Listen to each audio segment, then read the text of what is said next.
3 years young, and she is the vice chairman of the board at Keller Williams Realty.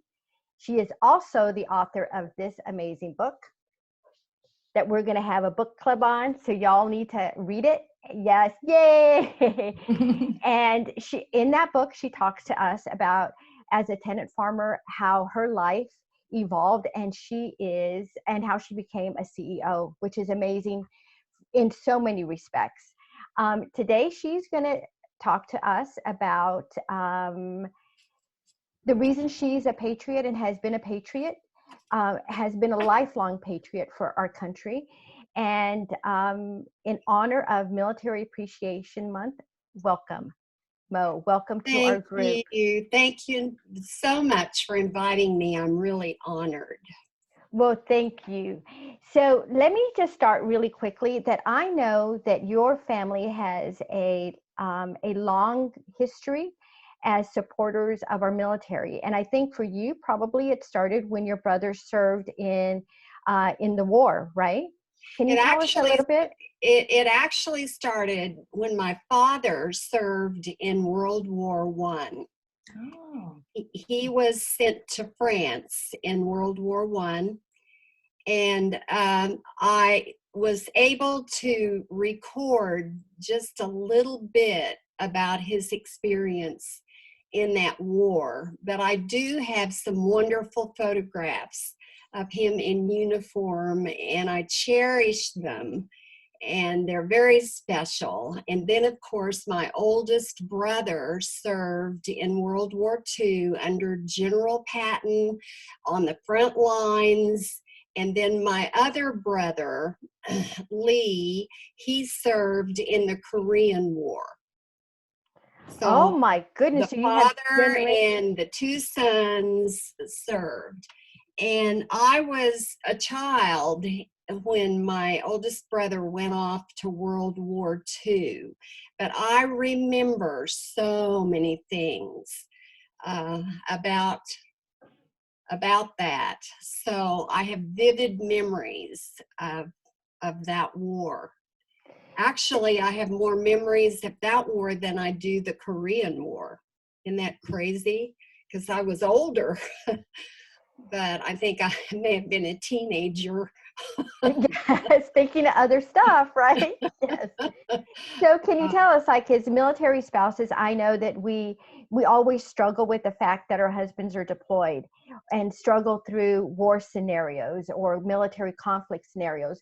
Can you tell me how that affected your family back when, I mean, obviously there was no internet, you couldn't, call or have any direct communication immediately. Can you tell us a little bit about that, Mo? Yes, I can.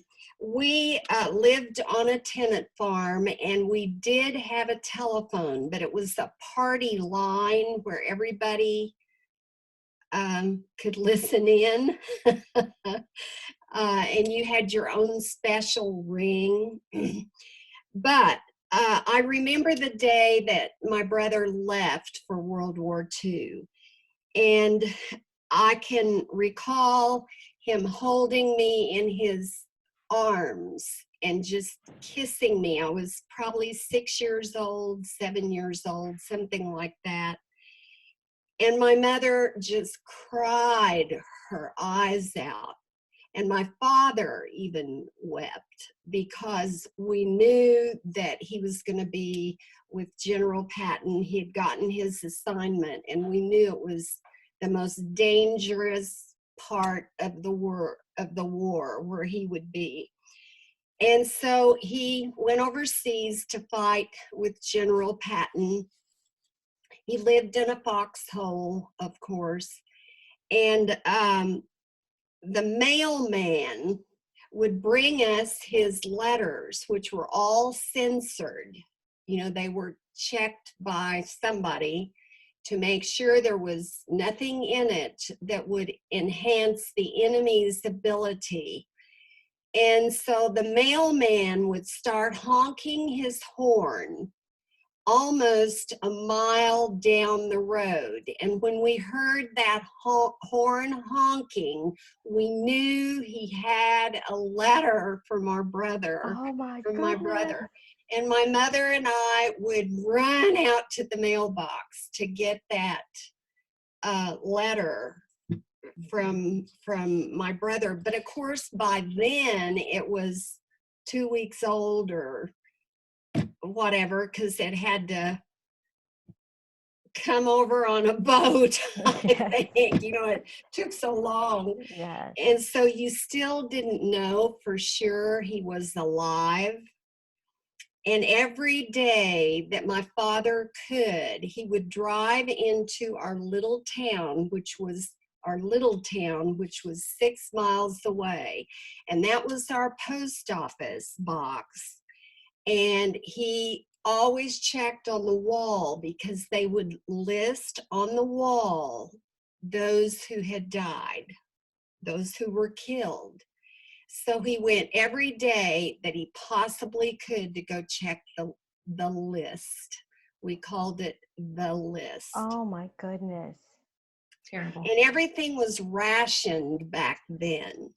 And you had a ration book for sugar, you had it for flour, you had it for other kinds of food items.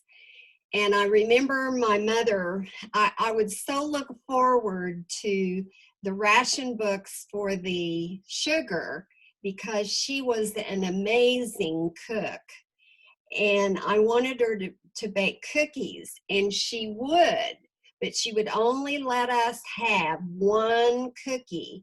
And all of the rest of these cookies that she made went to the soldiers who were on the trains on their way to New York to be flown to Germany.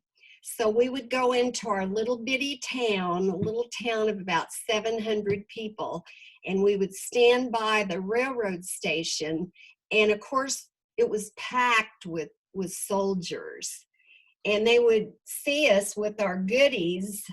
And a lot of the neighbor ladies did the same thing. And we would pass those cookies and all of the baked goods, we would give to them. And so all of the families in our rural community sacrificed the baked goods so the soldiers could know that we supported them and we loved them. And then I remember the many, many Wednesday night prayer meetings and Sunday night prayer meetings that we had in our little church, our little rural church. And we would pray for the soldiers. Then, of course, we had all of the scrap iron. All of the scrap iron had to go for the war cause. People couldn't buy cars because they stopped manufacturing the cars to manufacture the war items that were needed. Women could not buy hose. Everybody wore hose back then, but they couldn't buy any because they needed that fabric to go into the war effort. And then you have no idea how many nights we spent at our little country school making bandages for the Red Cross to be used in the war effort. Oh my goodness, Mo. So the country was united in a way that was just magnificent. And occasionally we would get to go to a movie, not very often, but I can remember all of the newsreels that were played at those movies so that the people in the movie theater could catch up on the war news. And they were strictly about what was happening on the different fronts, the Japanese front and the German front. It was an incredible time of unity and prayer and support. And I'll tear up when I tell you this, but I also remember the many funerals that I went to growing up. Oh my goodness, no. Oh, I Cousins and neighbors, and you and when any kind of bad news came, somebody would ring the ring on our phone on our party line so that everyone would know the news, because when that certain ring rang on our party line, then everybody would pick up their receiver, which they held to their ear, and you talked into this phone thing on the wall. You had a ringer. So it was a really marvelous time in terms of unity. I learned a lot about teamwork back then when the war effort was going on. We didn't get any toys for Christmas ever because they didn't have toys. And we played with whatever we could get our hands on just around the farm. Like my mother would save all of her spools of thread when the spool was empty, and we built things with those because everything went to the war effort. It was pretty incredible. So then, Mo, you grew up and your family and everybody around you really sacrificing for our country and for our military. Oh, And yeah. I'm so thankful. I'm so thankful that your generation did that. Mm-hmm. And I'm so thankful that I think that we went through probably a really rough time in our country where that wasn't the fact, but I think I can see us uniting again and supporting our military. I really do. Military boys who came back from the war, I mean, they were heroes. As and they should we had be. these big celebrations for them at our country school. It was the old-fashioned potluck supper. And then anybody who had any talent would get their guitar and sing for them. But it was just this huge welcome home thing that was just precious. And it was so special. Mo, do you remember that TV show, The Waltons? Oh, yes. That reminds me, I don't know, it just gives me that warm, comforting kind of, there was not a whole lot to go around, but everything that everybody had was together as a family, together as a church community, together as a nation. Do you remember that show, Brittany? You're probably so young. I'm a little too young, but I'm sitting here thinking and was going to ask Mo, do you think that this resonated across the country, or do you think that it was specific to your community? Do you think the whole nation? I think it resonated across the country because my mother was one of 13 children, and they were all living at that time. And they were doing the same thing from California to Michigan to Florida, having the Red Cross do the bandage program. And oh my goodness, we would ship boxes to our soldiers. And yeah, they were doing it all over. Now, of course, there was a black market. And if you understood where it was, how it worked, you could get sugar. But all of us who were honorable people who didn't cheat, we just devoted anything like that to the soldiers, because you see there would be soldiers coming home on furloughs and the trains were constantly full of soldiers. So we would take all of the baked goods and give it away at the train station. It was so amazing. But Mo, I think, just listening to that and to the emotion in your voice and how you're talking to us about this, I think that may be a lot of times what is lacking right now. I mean, we've not ever, I don't think as a nation, sacrificed to what you're saying for a military community. I mean, I think, it's a phone call here, or let's go mow this person's grass or something, but it's not to the level that your generation sacrificed. Well, in our neighborhood, in our rural neighborhood, there was one family, they were young, a young family with a little baby, and he was drafted. And he was the farmer of his land. And when he went to be in the war, then the other farmers got organized and farmed that land for him while he was gone, so that he would have a crop when he came back. Of course, he didn't come back for several years, but when he did come back, he had, the crop was harvested, everything was done. I remember that so vividly because it was a real joyous time, and we had a watermelon feed to celebrate that. And then, what amazing memories. and then I remember we had pictures of every single soldier that we knew about in our expanded community for miles around. Whether they attended that church or not didn't matter.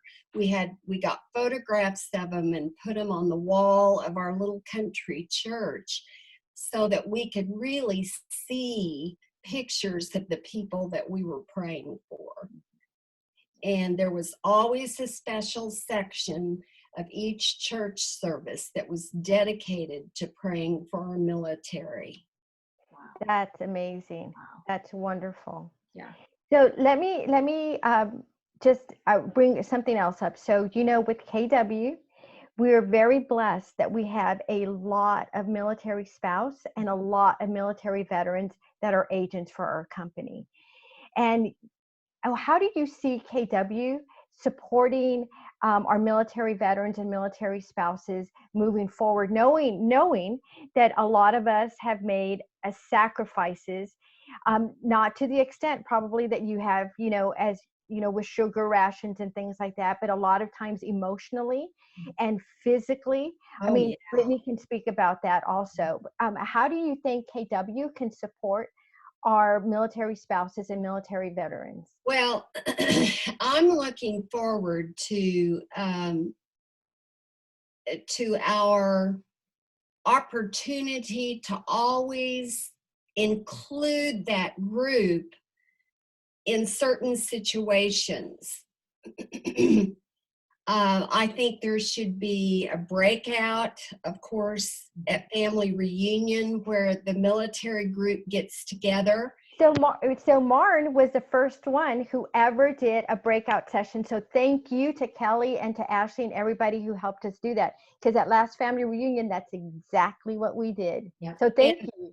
And then I think that the leadership of this group needs to give us, and we can do it all by internet, give us a little packet that tells us in our communities, if it went to every market center and it said, here's what you can do for our Keller Williams military families. And then you spell out what they need, because some may need their yard mowed. Yes. Some may need help in getting the kids to all their different sports practices. It's going to vary depending on the family and what their needs are. Mm-hmm. But if we can get that going where there's a little military committee in every market center, then I think we can do a much better job of taking care of our military people. But we're going to have to educate it. And see, I can work through the international ALC and add that committee and make it official. We can do that. So we just need the leadership of the group to teach us what we need to do. Oh, Mo, you got it. That is, I am so thankful for you right now. That's just like a dream come true. Thank you. Well, see, I see the big picture. You do. And now it's just a matter of how we get there. Yes. So, well, you've put us on task. Let me tell you. The crowd's going wild. Yes. are they really? Yes, they're all, yes, love it. Yes, I love former military and happy to help however needed. So yes, military spouses and veterans and even active duty obviously make phenomenal leaders. They're taught just what Mo was speaking about, their core values of, you know, sacrifice and teamwork. So it's absolutely. And see, if we can have a former military person or spouse or whatever in every single market center, then this thing can be as big as you can imagine. yes. With the leadership of the group constantly giving us ideas and giving us programs.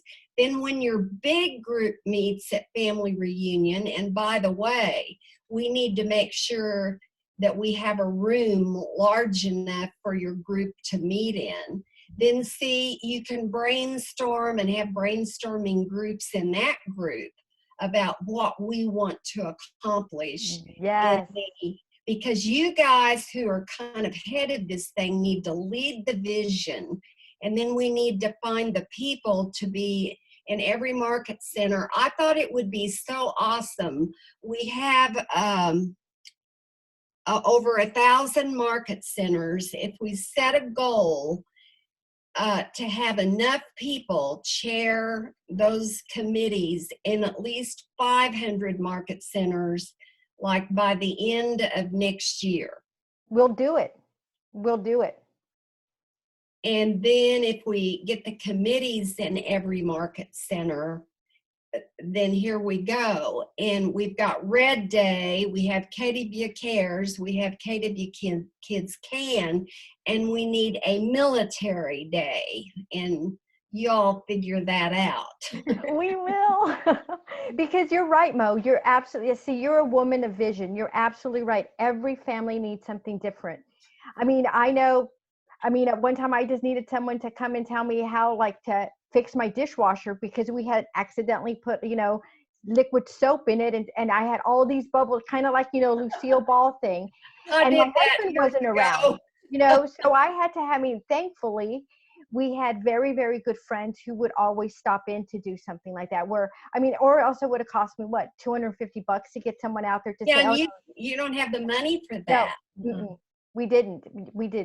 So I think that is amazing. Having dedicated organizations like that to know, as a military spouse, just tell me what you need. Do you need, our teenagers to go mow your grass? Do you need maybe 2 or 3 hours of free babysitting because you just need a little mom time or a little girlfriend time? What do you need? And that's not forgetting that there are plenty of men who are also military spouses. Yes. So they're going to need something, in that venue also.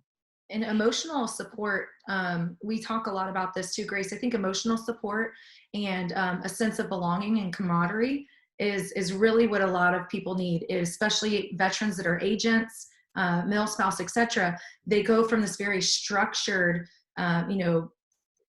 makeup and a sense of belonging, and then they're a civilian instantly. I know my family dealt with that severely, and it's like, okay, all these choices that they now have to make, someone's not telling them what to do, when to do, how to do, what to do. And real estate already can be incredibly a big roadmap needed to provide to be successful. So I think that support of other people, I know, like you said, Grace, everyone thinks something different. That's what my family yearns. And I think that sense of belonging, being on a larger level throughout KW would be amazing. I don't know any other broker or any other avenue real estate wise that does that. None. No.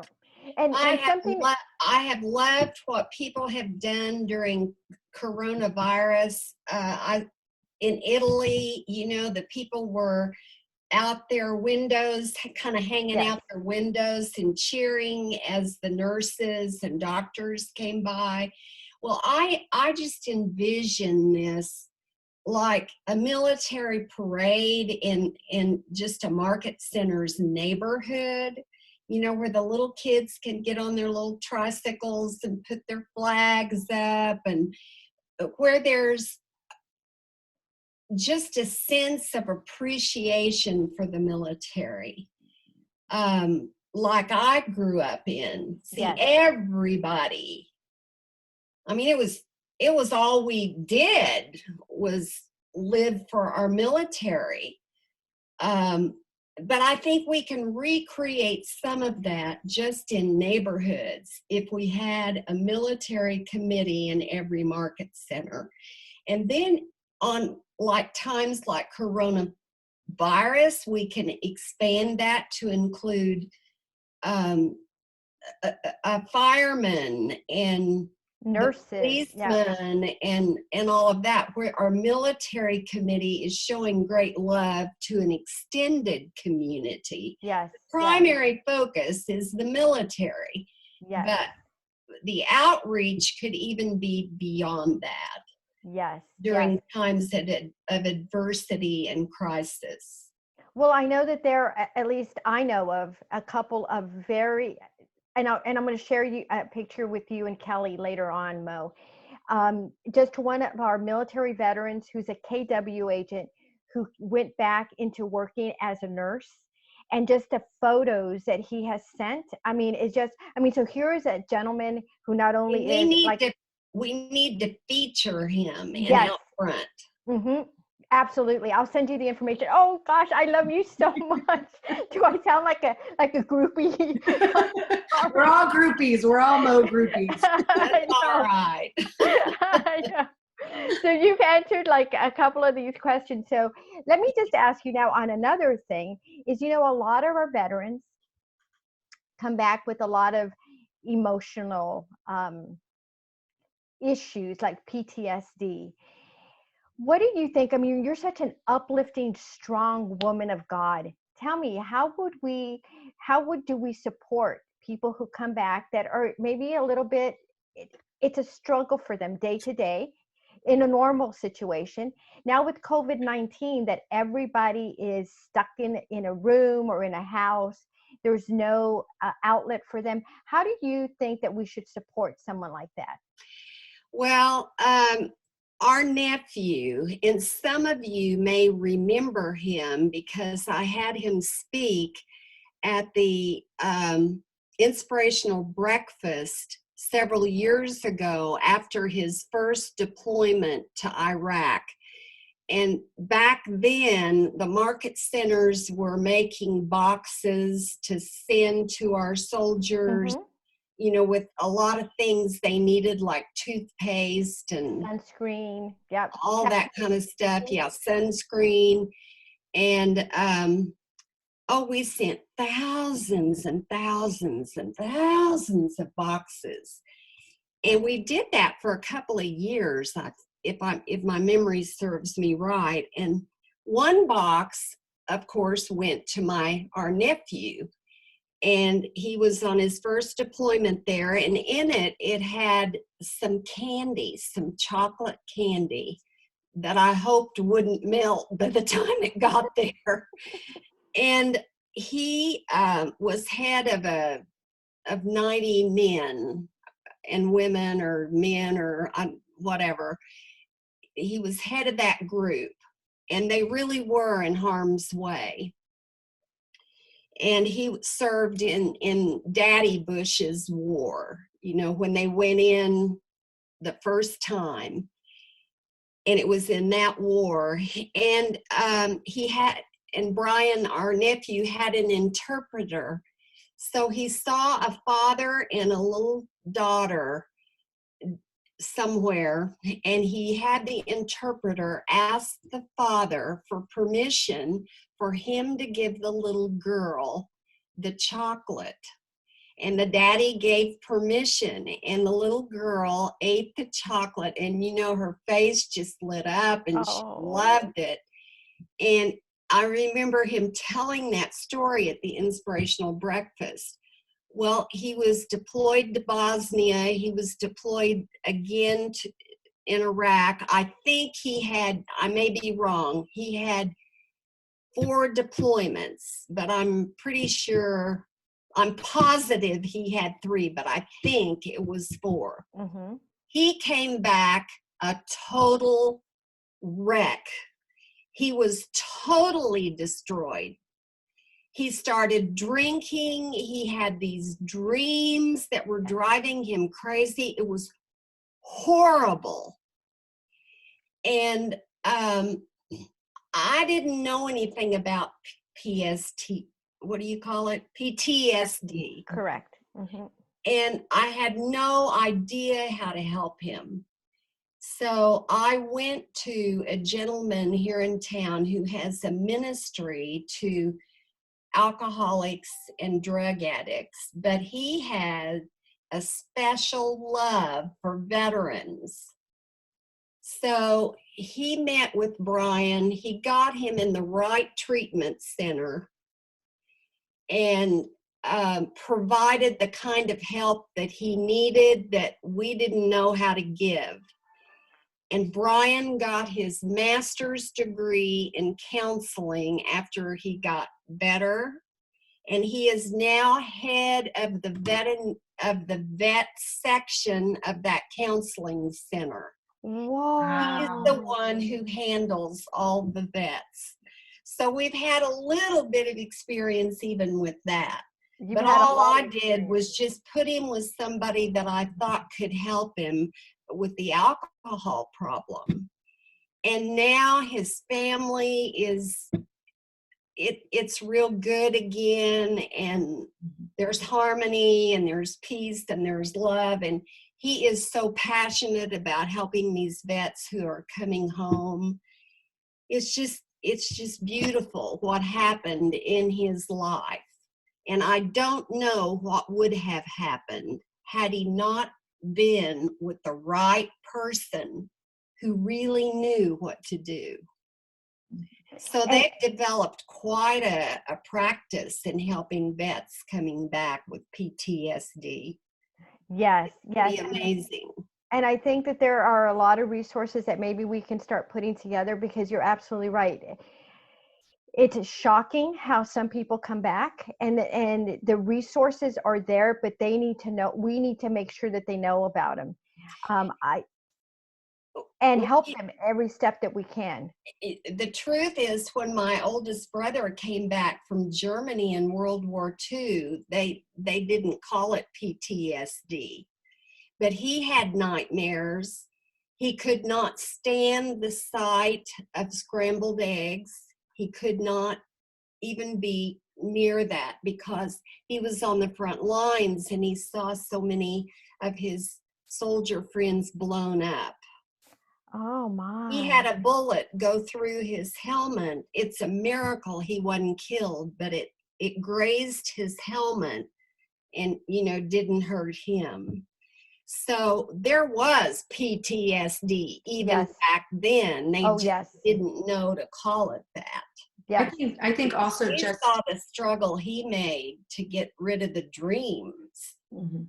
I think that also the stigmata, from my experience with the military, I'm just a mil spouse, but the stigmata has always been to be brave, to be courageous and not to deal with those feelings. And I feel like it's been very recently in the last 10 years or so where it's okay to speak about those things. It's okay to express yourself.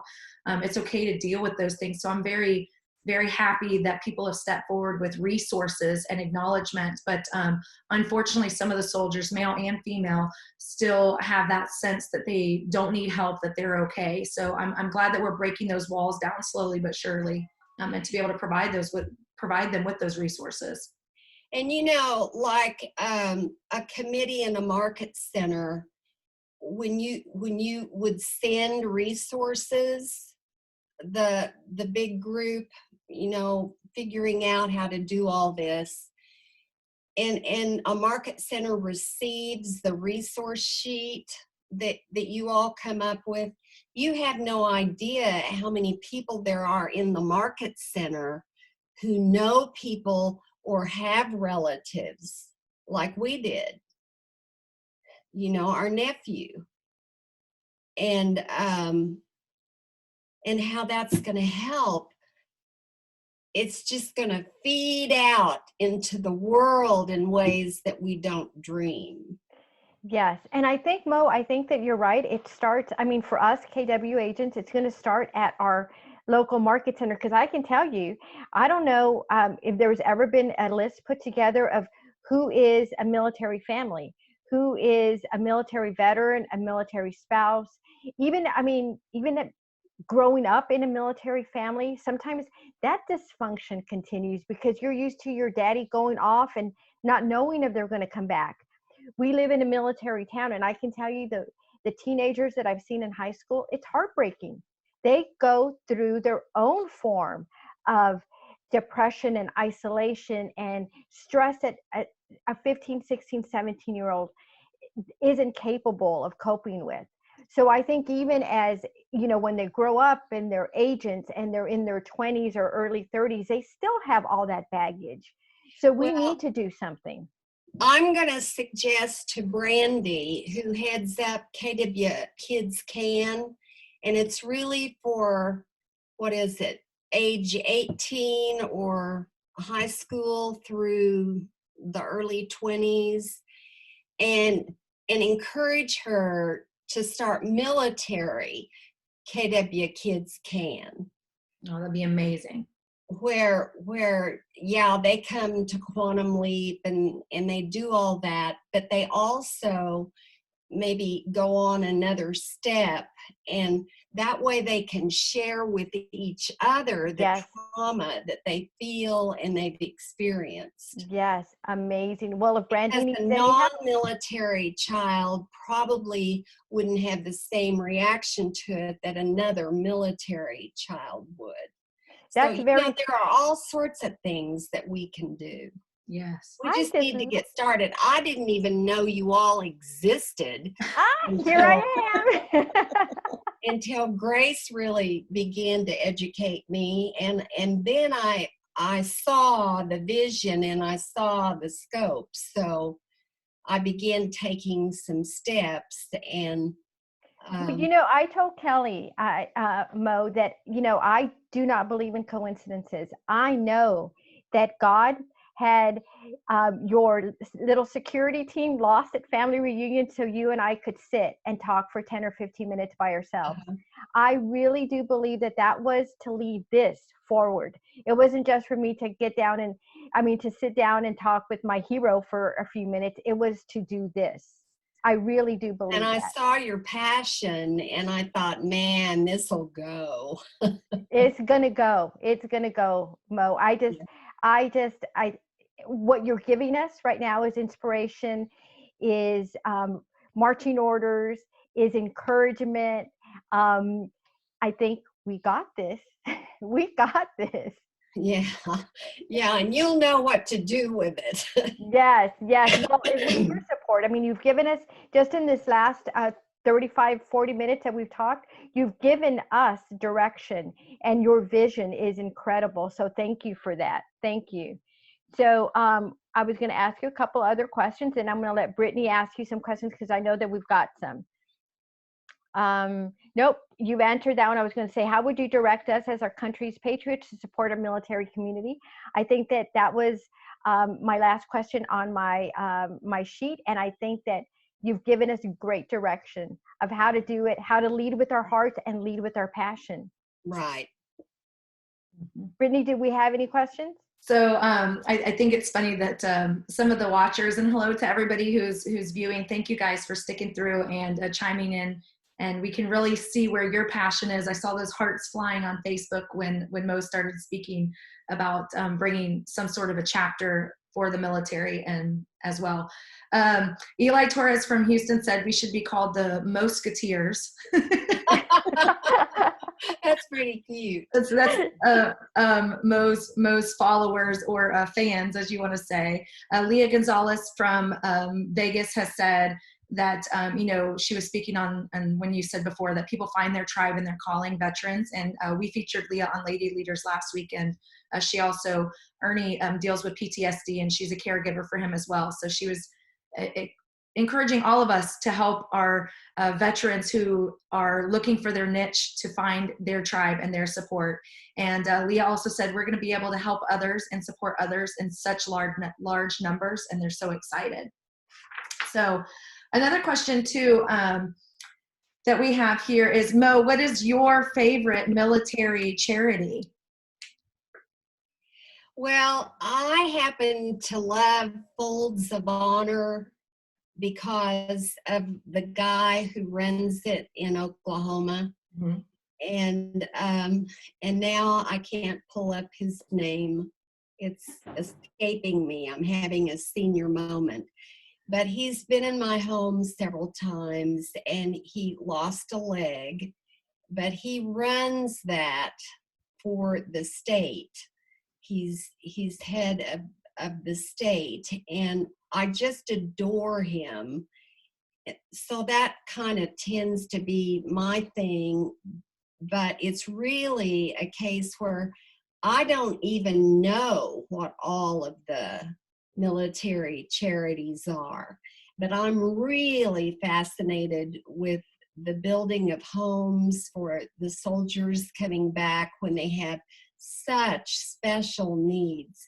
I have a good friend here in Oklahoma whose son, oh my goodness, he's lost both arms, one leg, and most of his buttocks. I mean, he was so injured. It is a miracle he's even alive. And they rushed him to that hospital in Germany. Then they brought him on back to San Antonio, where he's been for a long, long time. And I heard President Trump mention him in a speech a couple of times, and I just cried my eyes out because I know that family. And a bunch of us here in Oklahoma have put together a fund because we don't want him to have just a prosthesis. We want him to have the best how do you say it? Prosthesis. Yeah, that's close enough. I couldn't say it better. And we want him to have the best. And so we've got a fund going for him, and have had some fundraisers. But I do like the Folds of Honor guy. Yes. That's until we start KW Cans for military kids. Yes, yeah. Absolutely. Good one, Brittany. Yes. And then that's going to go way up on the list. And now, another group helped our nephew's family. Name some other groups. Project Warriors, a big one. Wounded Warriors is another. Our Wounded Warriors, yes. Mm-hmm. Yeah. I think it was Wounded Warriors that helped his family. Mm-hmm. And boy, they did some wonderful things. Yes. Well, there are a lot of community programs that help military. I am just so thankful that we're going to look into something that KW can do as a unit that we can get behind, that we can help, our military veterans and our military families and our military spouses going forward. So, I mean, I just am so excited. And just think, Mo, this idea came to you right before your birthday. So what an amazing legacy, another legacy in your amazing career, that at 80, almost 83 years old, this is another thing that we're going to start, and we're always going to remember where it came from, which is our magnificent Mo. Oh, don't give me any credit. Oh, you deserve the credit. No. Our military people deserve credit.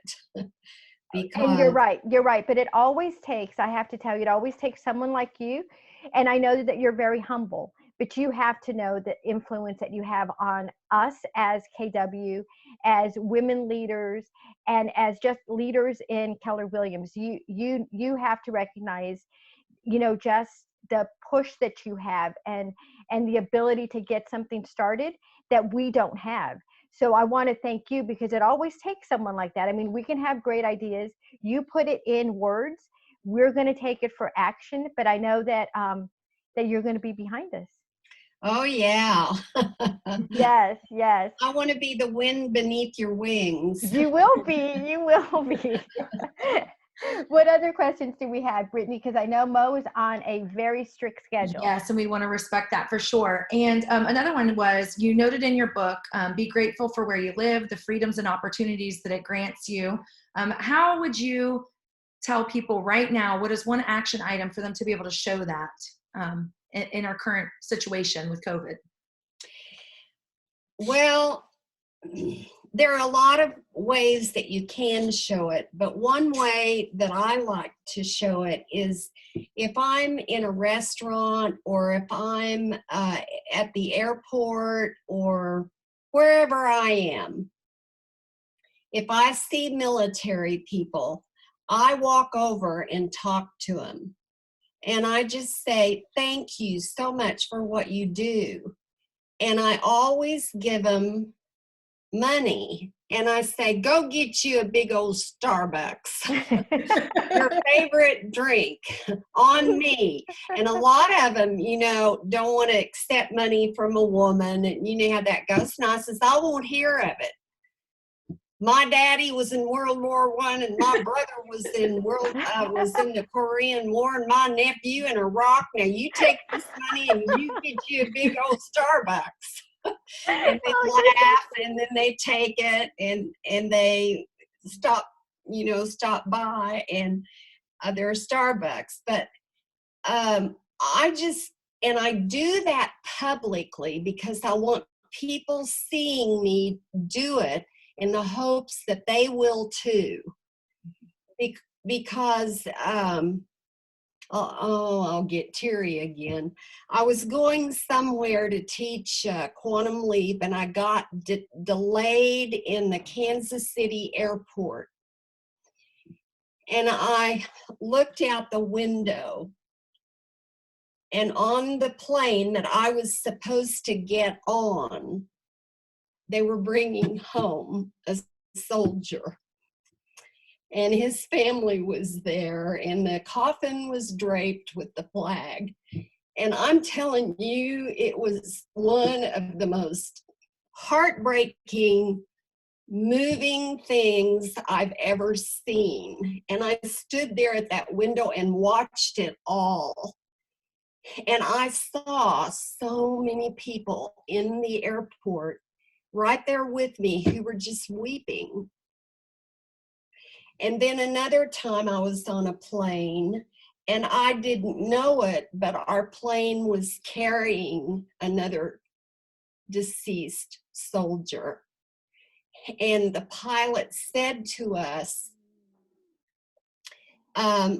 we would like for, and he named their names, to get off the plane first, because they are here to escort a fallen soldier. Oh my God. Here come the tears. Yeah.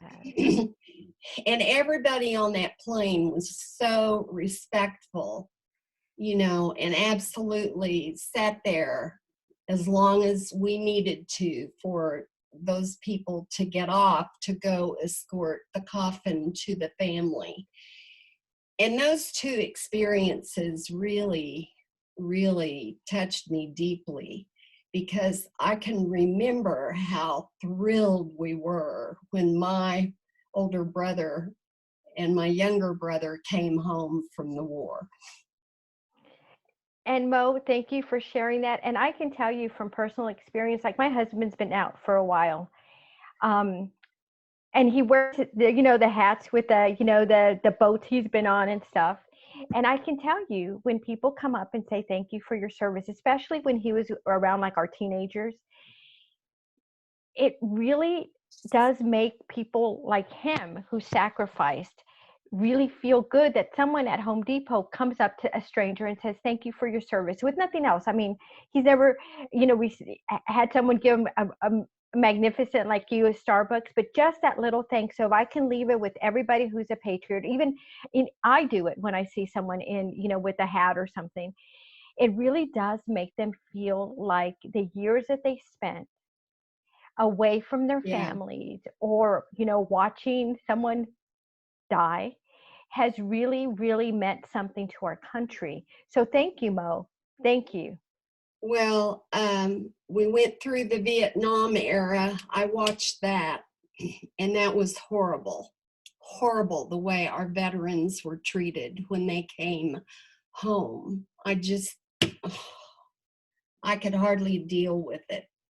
So it's time for us to step up, and we can and we will, and you all will be the leaders of it. Yay, we love you so much, Mo. We just do. And happy birthday from all of us tomorrow. Happy early birthday. Yeah. And thank you. I mean, really, you are the heart of our company. You are my hero. And I couldn't think of a better way to begin, what we're going to do than with having you to encourage us here. So thank you from the bottom of my heart. Well, you're very welcome. And it's been fun and exciting, and I can't wait to see what all happens as a result of what you do. It's going to be glorious. So here's an air hug for everybody on. Yeah, but keep going, because you all the way. And that means you got my hug. Thank you, and you got ours too. I love you all. I am so proud of you because you're stepping up and you're being a leader. And so bless you, and bless all of the people out there who are going to be a part of this wonderful project. Yes, ma'am. Thank you. Thank you, Bye-bye. Happy birthday. Okay. Bye.